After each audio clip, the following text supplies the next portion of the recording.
Como é que você enxerga essa relação da tecnologia com diversos mercados? E aí queria te contar, que eu acabei não falando aqui na abertura, mas essas lives de quarta-feira a gente compartilha com o nosso parceiro Super Cinema, que é a maior página de audiovisual para profissionais de audiovisual, produtores de cinema, estudantes de cinema do Facebook no mundo. Como é que a tecnologia se relaciona com outras áreas, e se você puder falar um pouquinho da sua visão de como a área do cinema, especificamente por conta do supercinema, como é que ela é impactada por assuntos que têm a ver com tecnologia?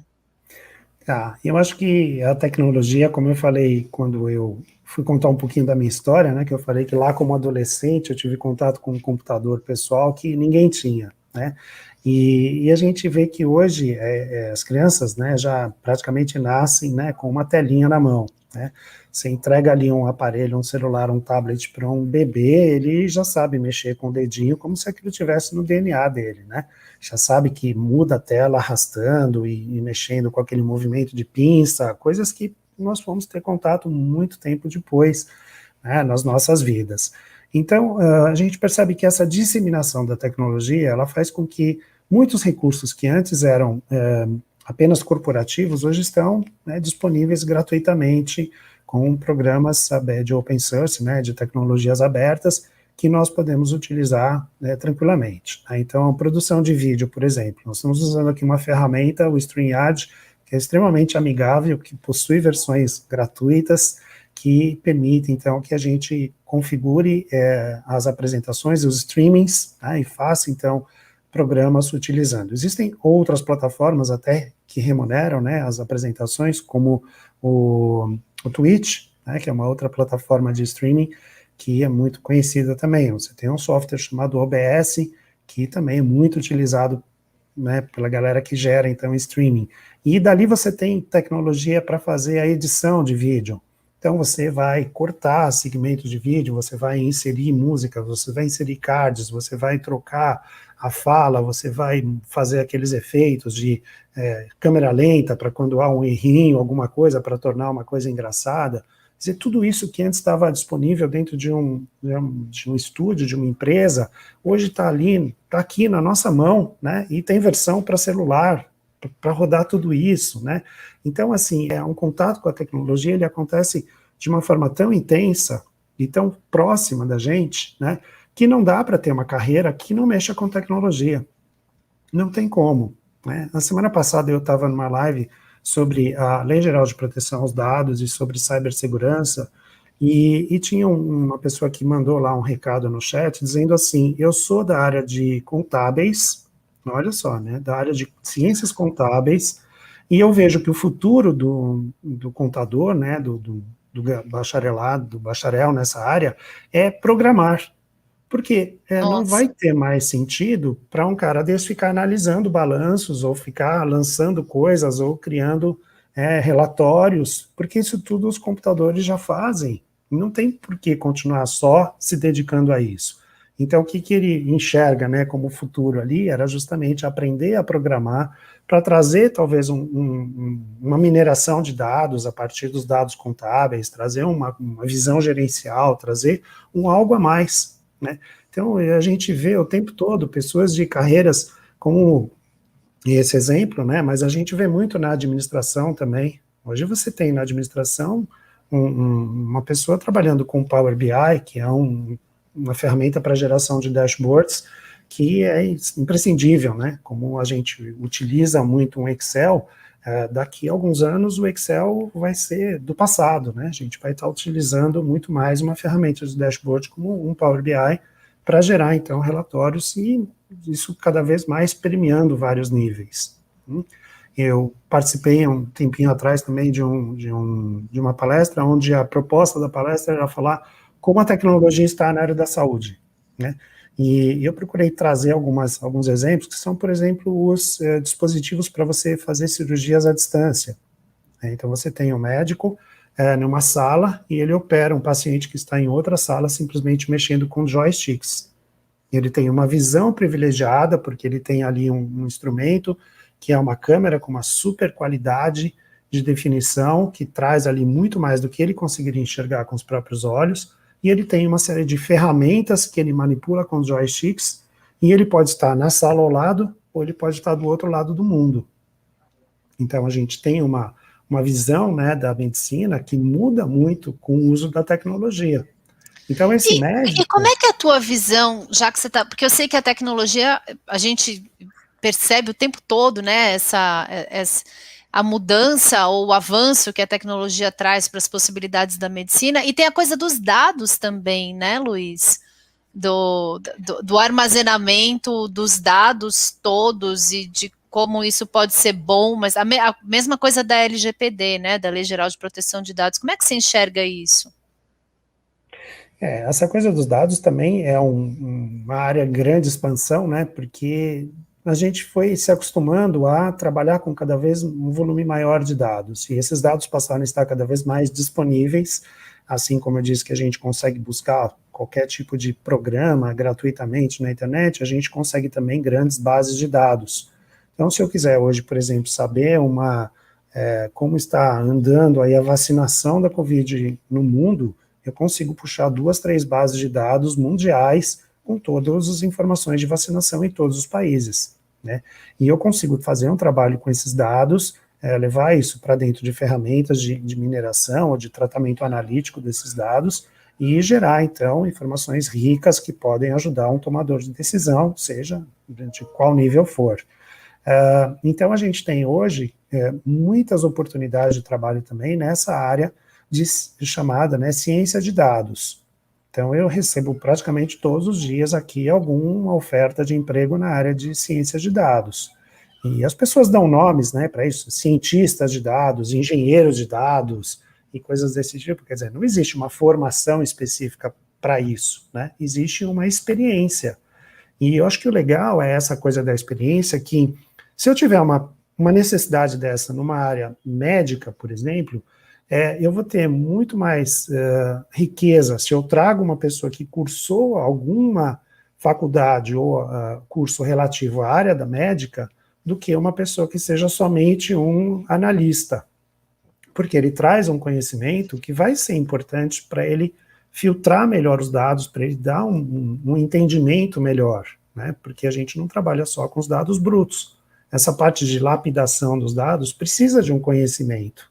E olha só que a gente volta na história de como a gente tem a multiplicidade de carreiras como uma coisa importante, né, dentro de um projeto. Hoje a gente faz projetos dentro das empresas que trazem profissionais de várias áreas diferentes para compor um time, né, e esse time trabalha de uma forma multidisciplinar. Então é importante também as pessoas terem, né, essa visão de que elas não vão parar de aprender nunca, né? Se a pessoa vai achar que vai fazer um curso, uma graduação, no máximo uma pós-graduação e acabou, Tô pronto, esquece, né? só tô pronto, né? Agora eu vou esperar o mercado. Tô pronto, né? até o próximo, né? Olha só, a gente falou uma coisa, a gente falou da coisa do profissional de marketing, do profissional de cinema, que são mais conhecidos assim pela criatividade, terem essa necessidade de estar envolvidos dentro da área de tecnologia, mas também tem o contrário, né? Porque tem aquele profissional que eu me lembro na minha época é coisa de gente vintage, né? Mas há 20 anos atrás, quando eu fui escolher minha profissão, tinha muito essa coisa assim, a pessoa é falante, extrovertida, né, vai para tal área, você é mais introvertido, gosta mais de números, geralmente, vai fazer tecnologia, vai mexer com sistemas. E a gente vê hoje essa coisa da experiência do usuário, né, de saber trabalhar em equipe, de saber entender quem é o usuário que vai usar. Eu lembro o primeiro software que eu fiz lá atrás, o primeiro software que eu contratei uma empresa para montar para a empresa que eu trabalhava, o profissional de tecnologia lá, o desenvolvedor que me atendeu, eu nunca tinha feito um software, essa foi, eu era arquiteta, estava fazendo um software lá para uma construtora, e a ideia era que o cliente pudesse escolher plantas modelo, com opções de acabamento modelo e tal, e saiu o orçamento ali, que é para quem trabalha na construção, esse é Você acha que você vai gastar 100 mil, você gasta 500, e a gente queria um software que a gente orçasse, o cara assinasse e a gente ia garantir aquele preço, esse era o sonho, né? E daí eu falei, tá bom, vou fazer o software. E o profissional de TI na época, ele fez exatamente o que eu escrevi. E aí deu tudo errado, óbvio. E aí ele falava, mas você escreveu. Você, não, mas eu te contratei para fazer o D para, porque eu tô do lado ali do cliente, né? Você. E aí, essa habilidade hoje, a gente estava aqui na salinha de espera te contando que a gente acabou de fazer uma customização de uma plataforma LMS para Full Sail, para a gente poder oferecer os nossos conteúdos e tal. E a minha experiência é completamente outra, né? O profissional de tecnologia que me atende hoje, a hora que eu falo, olha, isso aqui que eu quero, ele fala, tem 3 jeitos da gente fazer, ó, assim eu acho que vai ficar mais fácil para o usuário entender, assim, que é essa coisa da habilidade. E a gente acabou de receber aqui o comentário do Jorge Germano, que fala, entrevista interessante, sou aluno do professor Pacheco, admiro bastante o método didático e a forma como ele conduz a aula, acho que essa experiência na parte comercial teve uma grande influência, que para mim eu li, eu falei, porque ele não virou a pessoa de número, de exata, que, não gosto de trabalhar com gente, vou trabalhar com número, vou trabalhar com computador. Você agregou, e eu acho que essas duas mãos, né? É o cara de exata que precisa saber trabalhar com gente, com a experiência humana, né? E o cara da criatividade e tal, que precisa saber trabalhar com tecnologia, número, não tem como. Você enxerga isso também, Luiz? Com certeza, né? Eu acho que a gente, por isso que eu falei das equipes multidisciplinares também, né? Porque às vezes você não consegue numa única pessoa ou algumas pessoas você juntar perfis assim tão diferentes, são complementares, né? Hoje as empresas que a gente vê como grandes ideais, né? Que as pessoas querem muito trabalhar nessas empresas, desejam muito trabalhar nessas empresas, são as startups que estão crescendo muito rapidamente, que estão virando aí os conceitos de unicórnios, né? Então, elas são as empresas que brilham aos olhos do pessoal.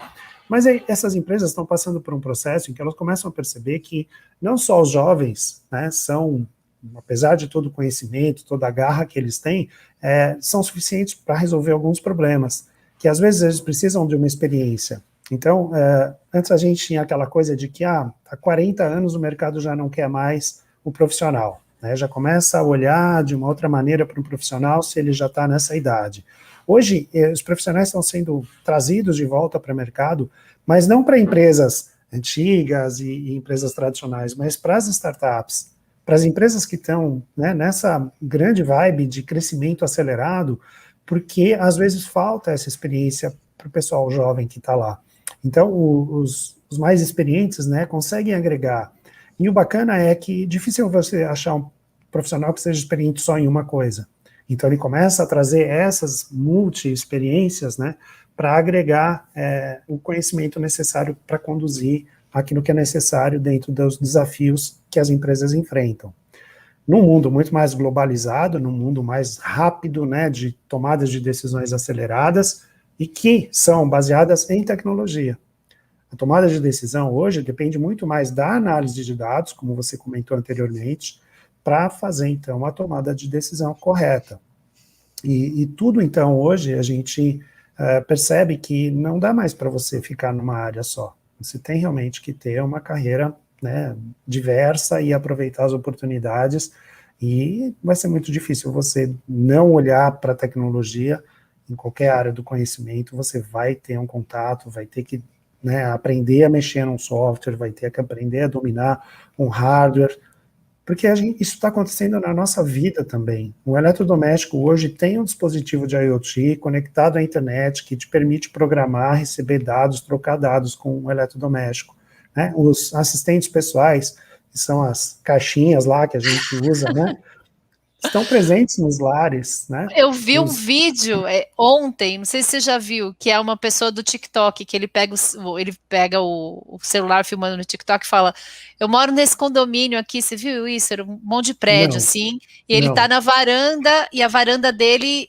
tem aqueles prédios que são todos em volta, e no meio tem a piscina, então ele tá na varanda que dá pra piscina, e todos os prédios estão aqui. Aí ele fala, hoje é sábado, 10 da manhã, vou acordar meu prédio. Aí ele vai na varanda e grita, Alexa, toca Raça Negra. E aí ele põe o celular e você escuta.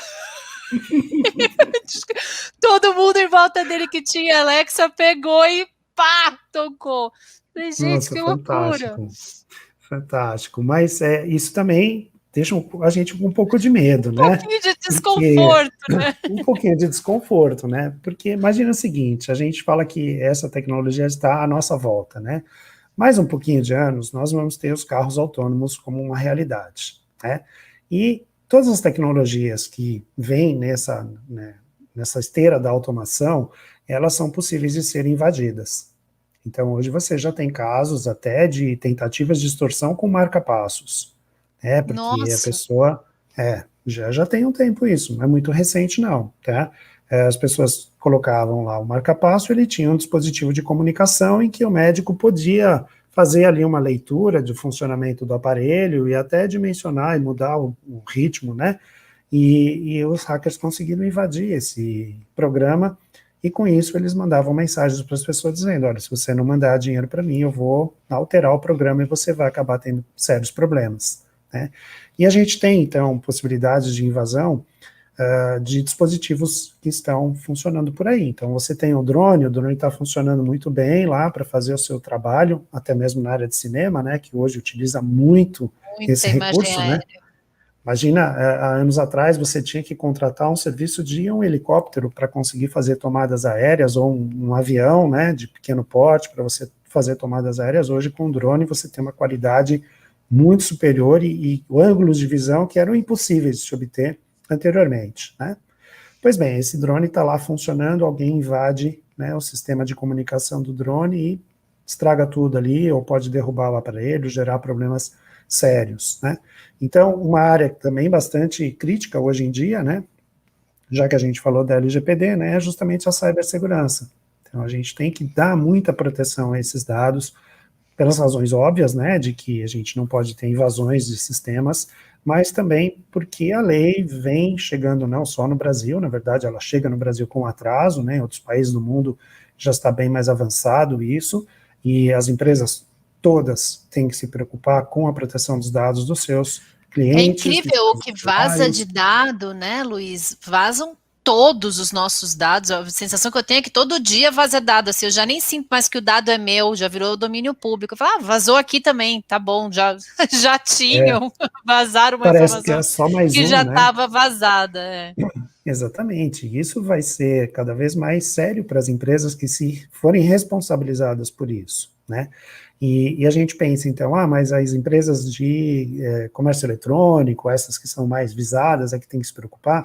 Não, porque toda empresa trabalha com dado, né? Se você vai no açougue do seu bairro fazer uma compra e você tem um cadastro lá, porque você pode ligar, encomendar, a pessoa vem entregar na sua casa, esse dono do açougue precisa se preocupar com os dados, tanto quanto o cara do comércio eletrônico, do entrega, do serviço de delivery, todo mundo tem que se preocupar. Então, todo mundo está sujeito a essas invasões, todo mundo tem os dados hoje armazenados de uma forma eletrônica, né, por mais rudimentar que seja, e esses sistemas estão ligados na internet e eles estão vulneráveis.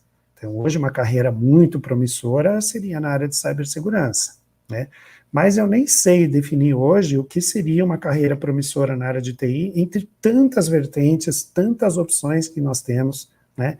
Porque realmente é um universo muito grande. Como a gente falou hoje, vem falando, né? Ele está presente em todas as áreas, né? Não tem área que não dependa de tecnologia, em todos os portes e tamanhos de empresa, em todos os lugares do mundo, e tem muita tecnologia que nem é realidade ainda, que vai gerar muita demanda, muito emprego, muitos desafios, né, que vem por aí. Então, tem Mesmo muitas áreas. pensando assim, acho que quando a gente fala, eu converso muito com pais de alunos do ensino médio, né? Então a pergunta é sempre assim: daqui a 10 anos, qual vai ser a carreira? Eu não sei, daqui a um ano. Exatamente. Essa é a nossa verdade, né? Assim, é, nua e crua ali. A gente não sabe daqui a um ano. Ano passado, nos Estados Unidos, cybersecurity ainda é, né? Segurança cibernética, o cybersecurity ainda é um dos trend topics aí do mundo, uma das áreas mais faladas. Uhum. Mas como é que isso vai evoluir, né? Para que outras áreas vão abrir? Como é que qual vai ser daqui há 2 anos, 3 anos, a gente não sabe, imagina 10, né? Não tem como. A gente precisa mudar essa cabeça de o que vai me dar sucesso lá na frente, porque mesmo que a gente tivesse essa certeza, a pessoa não é porque você estudou agora que daqui a 10 anos você vai estar apto, porque o mercado está mudando muito, né? A gente precisa muito mais, acho que, olhar para dentro e ver o que eu gosto de fazer, porque eu vou ter que estudar a vida inteira, isso aqui que eu quero trabalhar, eu tenho que curtir, senão é uma vida de infelicidade, né? Eu acho que é uma constante busca por uma coisa que está acontecendo, que vai acontecer, que você começa a perceber aquela tendência, né? Como você bem falou dos Trend Topics, né? Eu gosto muito de olhar o material do Gartner Group, que todo ano publica, né, quais são as novas tendências aí na área de tecnologia, e a gente vai vendo como é que isso evolui. Então, eu posso comparar hoje o 2021 e comparar com o 2015 ou 2016, por exemplo, aquilo que eles disseram que eram tecnologias emergentes, né, o que virou a realidade, como que isso está na nossa vida hoje, né, e você vê que o acerto, o índice de acerto é muito grande, né. Claro que algumas coisas não chegaram ainda num nível comercial, como a gente talvez gostaria, mas muitas coisas já estão muito evoluídas, né? A parte de mobilidade que nós temos hoje, quando a gente teve em São Paulo, né, as primeiras bicicletas de aluguel ou de compartilhamento, que você tinha lá um sisteminha rudimentar, hoje você tem isso nos carros, você tem várias empresas hoje fazendo compartilhamento de carros, de veículos, você tem, e isso, imagina que o que está sendo monitorado num veículo desse é muito mais do que a localização, né? A sua forma de dirigir, que momento você pegou o carro, por onde você passou, o que você fez no carro, que forma de dirigir mais afoito, mais cuidadoso, esse tipo de coisa, se você está sujeito a uma multa ou não, quer dizer, tudo isso está sendo monitorado. Mas tem também no patinete, tem na bicicleta, tem no scooter, tem em todos os tipos de mobilidade urbana que a gente tem por aí, que é uma área totalmente nova, que há poucos anos atrás não existia, de repente isso tomou parte da nossa vida, né? Quantas e quantas pessoas usam isso no dia a dia. E tudo vira dado, né? Acho que é o nosso... Vou chover no molhado aqui, né? Mas é o nosso petróleo. Agora são os dados, porque com dado você faz tudo, você entende o comportamento até que a pessoa nem percebeu que ela tem, né? Você faz a previsão daquilo que ela não sabe que daqui a pouco ela vai precisar, com estatística e dado e conhecimento, né? Porque senão é só um monte de número, você ganha o mundo. As pessoas costumam dizer que essas tecnologias conhecem mais a nós do que nós mesmos, né? Porque às vezes a gente nem parou para pensar algum comportamento que a gente tem, mas a tecnologia está ali, né, monitorando isso o tempo todo, comparando com outros padrões e podendo avisar a gente, né? E qual que é a tua visão, Luiz, dessa coisa do machine learning e da inteligência artificial, assim, acho que para mim é a grande dúvida, né? Assim, até onde a gente vai e até onde o computador vai. Como é que você enxerga isso? Olha, eu acho que a gente tem muita coisa ainda para descobrir ainda nessa área de machine learning, deep learning, né, inteligência artificial de uma forma mais genérica, e eu ia comentar isso quando a gente falou da LGPD, né, então hoje, por exemplo, você tem leis, né, que são lidas e interpretadas por inteligências artificiais, por algoritmos de inteligência artificial, que traz essa interpretação de uma forma muito mais precisa e rápida do que qualquer escritório de advocacia conseguiria fazer, né? Então, a interpretação de muitas e muitas leis, né? Sabe que isso tem uma lei que é substituída uma parte por outra, que anos depois entra outra. Se você conseguir fazer o rastreio disso tudo, saber o que está válido e não está, e colocar junto com isso a comparação de todas as jurisprudências, ou seja, todos os casos semelhantes que já tiveram julgamento, para poder montar uma tese, um argumento, para levar aquilo para apresentar a um tribunal, a um juiz, é um trabalho que hoje está sendo feito de forma eletrônica. Ah, mas então, peraí, você está me dizendo que o advogado, para ele ser um bom advogado, ele tem que entender de tecnologia? Com certeza. Porque senão ele está fora, ele vai demorar 5 horas para fazer um negócio que o computador consegue fazer em 5 minutos. E ele não vai ter trabalho para ele. Então, muitas e muitas carreiras estão sendo, né, vamos dizer, evoluídas, né, dentro desse cenário de tecnologia. E tudo que está por trás disso, né, como você disse, são os dados. Então, a gente tem muito que evoluir ainda. Não vejo um futuro sombrio do tipo coisas de cinema, né, de que a inteligência vai dominar e coisas assim, porque não existe a possibilidade da inteligência se autoprogramar e se desenvolver alguma coisa por conta própria, né? O perigo que eu vejo nesses algoritmos de inteligência artificial é o viés que, às vezes, quem treina a inteligência artificial traz consigo. Então, não são poucas as matérias que a gente vê por aí de que as inteligências trazem algum viés racista ou discriminatório, não porque a inteligência seja assim, né? Saiu de algum cérebro humano, né? Saiu, exatamente. Quem treinou, né, treinou assim. Então, você vai fazer um software de reconhecimento facial. Desses que já são usados aí aos montes, a gente nem sabe o quanto a gente é vigiado, né? Vai baixando o aplicativo do Facebook, né? Exatamente. Vou mudar minha carinha, como é que eu ficaria mais velho? Vou fazer meu avatar. Vou fazer meu avatar, tudo isso aí, né, tá sendo utilizado para reconhecimento, né? Mas, assim, você vai viajar, tem lá seu reconhecimento facial para o passaporte ali, que não precisa mais uma pessoa fazer a conferência, já tem ali a máquina que faz isso. Época de pandemia, aeroportos, né, tem todo o reconhecimento ali das câmeras, não apenas facial, mas também de temperatura, à distância. Né? Aquela câmera está mostrando um saguão do aeroporto, tem 500 pessoas no saguão, ela está olhando a temperatura de cada um deles e já vermelhinhos lá. Dando alerta. Né? Então, a gente tem muita coisa para evoluir nesse sentido de aproveitar melhor esses dados. Né? A gente vai ter muito ainda uso de cloud computing, né? De tecnologia de computação em nuvem, de poder armazenar grandes bases de dados esses que são não estruturados, né, que vêm de fontes diversas, e depois toda a parte de tratamento desses dados, a gente tem muita aplicação ainda na inteligência artificial, que vai ajudar muito aí a humanidade em muitos aspectos. Né.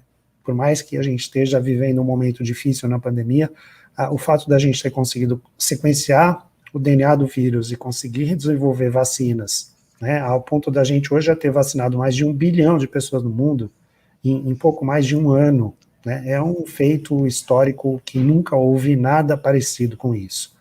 E aí, de novo, a gente vai falar da tecnologia na área biomédica, né? Na área de infectologia, na área de sequenciamento. Então, mas espera aí, o cara de biologia, de biológicas, não era aquele cara que não gostava de exatas, por isso que ele foi para outra área? Esquece, não tem mais como fugir, né? Ele vai se ver ali com computadores, lá, né, com equipamentos que vão exigir da tecnologia. Não tem como fugir. Perfeito. Nossa, aqui eu ficaria horas aqui discutindo. Nossa, eu acho também adorei esse papo.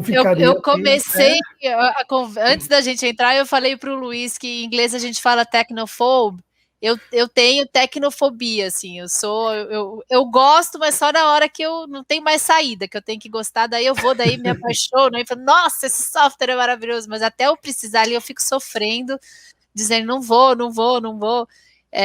Mas me encanta essa conversa toda, porque eu acho que a gente fala muito, né, de internet das coisas, cybersecurity, a gente fala de machine learning, fala de inteligência artificial, mas a gente muitas vezes não para refletir tanto sobre todas as informações que a gente está dando em cada clique que a gente faz, né, cada aplicativo que a gente baixa, brincando, né, a gente discute coisas tão sérias e tal, e a gente perde nos detalhes. Eu acho que essas conversas são super importantes, principalmente para falar de carreira e parar de segregar, né, de falar dessa coisa do preto no branco, assim, porque hoje tudo é tudo, né, os limites estão muito abertos. Tem o Aguinaldo está dizendo que o papo está excelente, o Bruno está dizendo que o conteúdo é sensacional, também achei, faria várias conversas dessas com o Luiz, gostei demais, Luiz. Você quer deixar, a gente já passou aqui do tempo, você quer deixar alguma mensagem final, falar algum insight seu final, assim, sobre a área de tecnologia, para a gente poder se despedir? Olha, Carol, agradeço muito aí também o papo, adorei, também ficaria horas aqui, se houver oportunidade, podemos marcar outras conversas aqui, estou à disposição, tá? Eu acho que como recado mais importante aqui, para quem está nos assistindo, né, é que a gente tem muita coisa a ser descoberta ainda nessa área, é um mercado muito amplo em todas as áreas de conhecimento que usa a tecnologia de alguma forma, então, vai atrás, busque cursos, busque conhecimento, porque isso vai ser cada vez mais importante. Os profissionais de tecnologia hoje são muito demandados no mercado, é difícil você contratar bons profissionais, profissionais que tenham currículos completos, que tenham essa visão de ter um pouquinho de criatividade, com um pouco de marketing, com um pouco de, né, uma formação inicial em alguma área, com mais a tecnologia. Então, né, estude, estude, estude, porque a gente nunca pode parar, e eu pretendo continuar estudando até quando puder, porque eu gosto muito disso, e eu acho que é por isso que a gente tem essa gana e essa razão, né, essa motivação permanente de estar aí na crista da onda, né, como se diz em relação à tecnologia, mas eu gosto muito de estudar e recomendo para todo mundo também.